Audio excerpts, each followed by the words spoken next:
제4장에서 전체적인 내용을 보면은 아주 극과 극입니다. 아주 사회적으로 미천한 신분의 여인에서부터 시작해서 왕의 신하에 이르기까지 구원을 받는 그러한 내용입니다.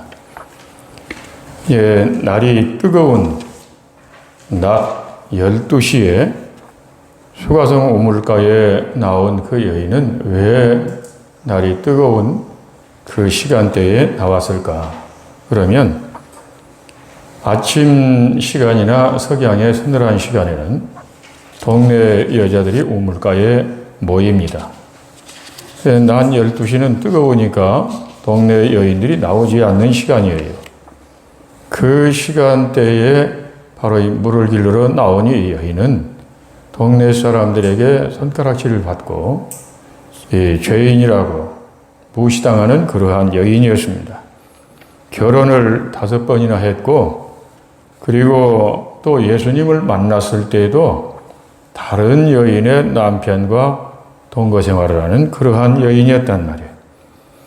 이렇게 여러 번 남편을 갈아치웠다 하는 이 말은 실제로 그랬을 수도 있지만, 세상에 어떠한 것도 사람의 마음의 갈증을 해결할 수 없다. 이것을 말하고 있는 것입니다. 사회의 어떤 세상의 물질도, 그리고 명예주의 향락, 마약도 사람의 마음의 갈증을 해결할 수 없습니다. 이 여인은 다른 여인들이 오지 않는 그 뜨거운 시간대에 이 공동 우물가에 나왔다가 예수님을 만납니다.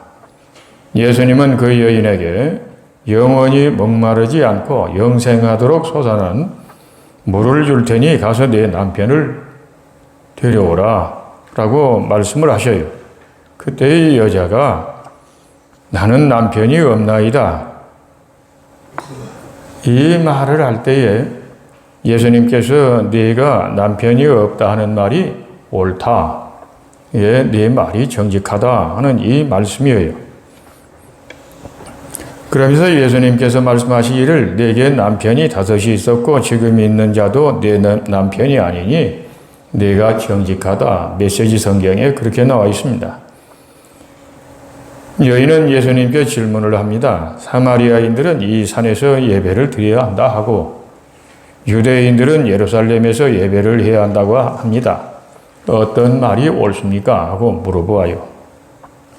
이 질문은 비록 미천한 신분이었지만은 영적인 문제를 갈망하고 있었다고 하는 것을 말해주고 있습니다.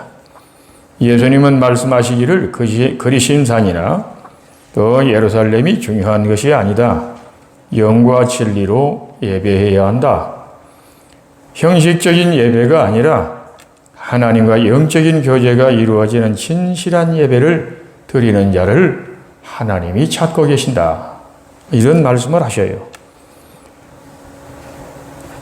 예수님을 만난 이 여인은 물이 포도주가 된 것처럼 변화됩니다. 거듭납니다.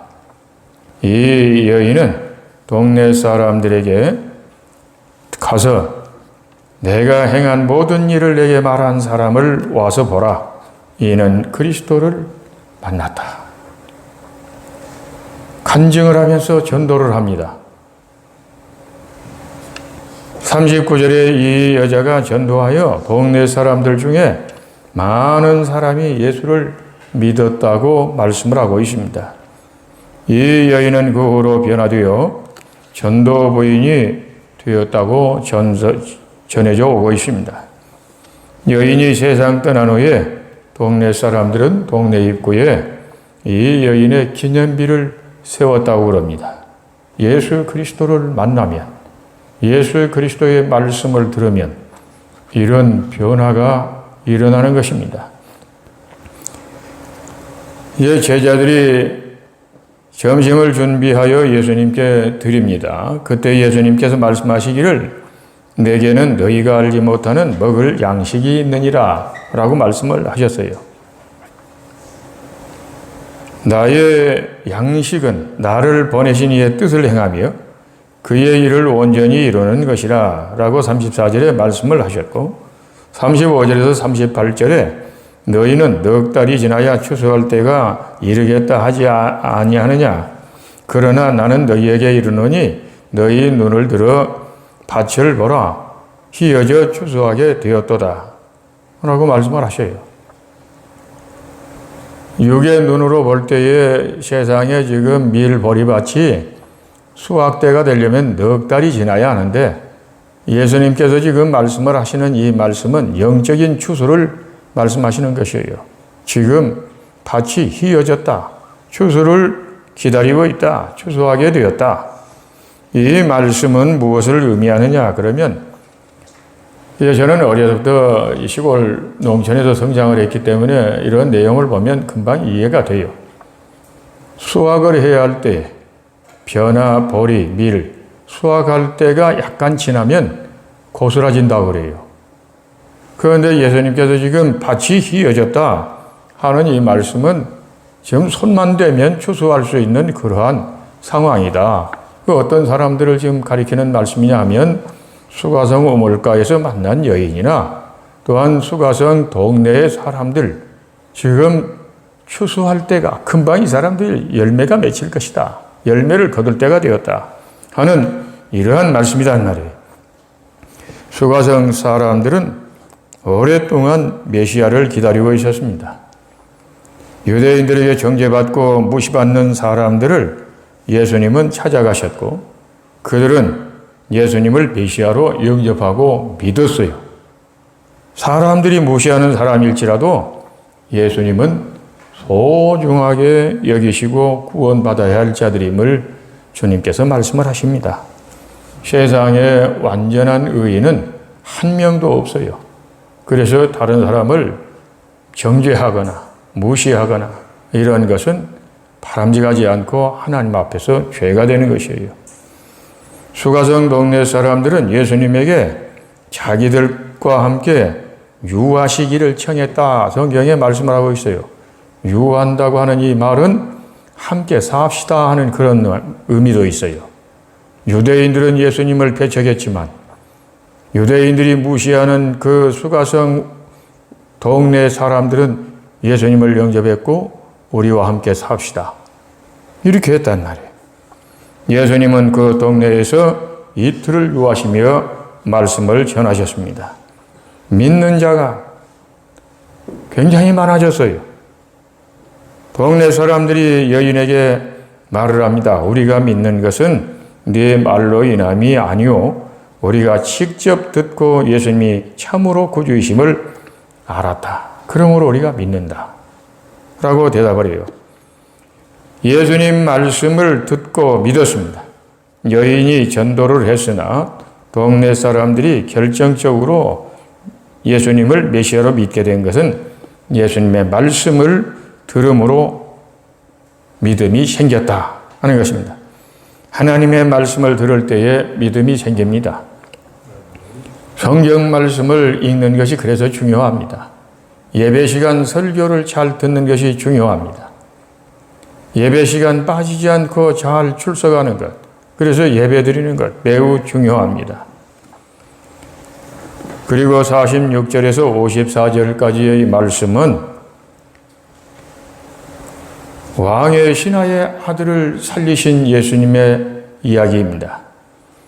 예수님이 갈릴리 가나 동네에 도착을 하자 사람들이 많이 모여들었습니다.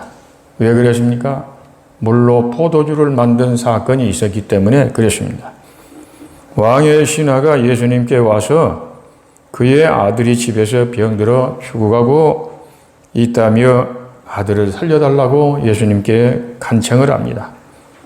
왕의 신하는 신분이 귀족입니다. 사회적으로 신분이 높은 사람이에요. 그리고 권세가 있는 사람입니다. 그런데 죽어가는 아들을 자기의 힘으로 살릴 수가 없어요. 신하는 겸손히 예수님께 와서 죽어가는 아들을 살려달라고 믿고 간구합니다. 예수님은 신하의 믿음을 보셨습니다. 그리고 예수님께서 그 집에 가시지 않고 그 길에서, 그 자리에서 가라, 내 아들이 살아났다. 신하에게 말씀을 하십니다. 그 신하는 믿고 돌아갑니다. 집으로 돌아가는 길인데 주인의 아들이 살아났습니다. 이 말을 전하기 위해서 주인을 향해서 집에서 오는 그 종들이 있었어요. 그래서 이 신하가 언제 살아났느냐 하고 시간을 물어보는 거예요. 그런데 아이가 살아난 그 시간이 예수님께서 내 아들이 살아났다라고 말씀하신 그 시간이었단 말이에요. 예수님께서 아이를 살려주신 것입니다. 아이가 살아나자 가족들이 다 100% 다 예수를 믿었습니다. 100% 믿었어요. 그러면 주인의 가족들이 예수를 믿을 때 종들은 어떻게 했을까요? 종들도 그 사건을 알기 때문에 종들에서부터 그 집안에 사는 모든 사람들이 다 예수 그리스도를 믿어버린 것입니다. 이 사건이 왕의 신하의 아들을 살리신 이 사건이 예수님께서 행하신 두 번째의 표적이었다라고 성경은 말씀을 하고 있습니다. 이 표적을 행하심은 표적을 행한 그 자체가 중요한 것이 아니라 표적을 행하신 그 목적은 이 표적을 보고 예수 그리스도가 참 하나님이심을 믿어라 하는 것이에요. 예수 그리스도가 참 하나님이시다 하는 것을 믿어라 하는 표적이란 말이에요. 그리고 믿고 구원을 받아라. 예수 그리스도는 메시아이다. 이것을 증거하고 있는 것입니다. 요한복음 1장 1절에 태초에 말씀이 계시니라. 그 말씀이 곧 하나님과 함께 계셨으니 말씀이 하나님이시니라. 이 말씀이 누구냐? 예수 그리스도를 의미하는데 예수님이 하나님이시다라고 요한복음 1장에 1장 1절에 그렇게 시작을 하고 있어요. 그리고 요한복음 1장 14절에 말씀이 육신이 되어 우리 가운데 거하심에 하나님 아버지의 독생자의 영광이요. 이 말씀은 인카네이션, 성육신, 인간의 몸을 입고 이 세상에 오신 예수 그리스도 참 사람이심을 증거하고 있습니다. 우리는 이 예수 그리스도를 믿고 살아가고 있습니다. 기도하겠습니다.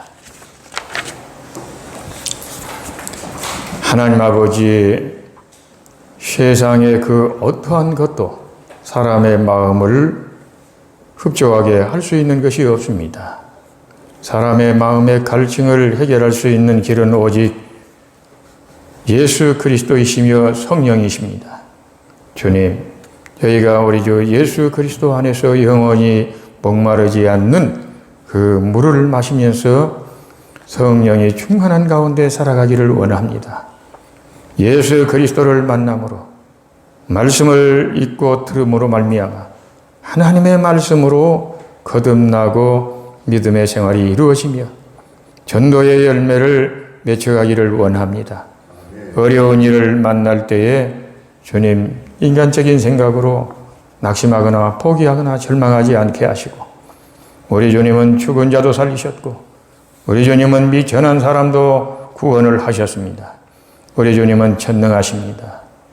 주님, 저희들로 하여금 감사하며 믿음으로 힘쓰고 역사하여 여호와의 영광을 날마다 보면서 살아가는 삶이 이루어지기를 원합니다. 아멘. 예수님 이름으로 기도드리옵나이다. 아멘. 아멘. 하늘에 계신 우리 아버지여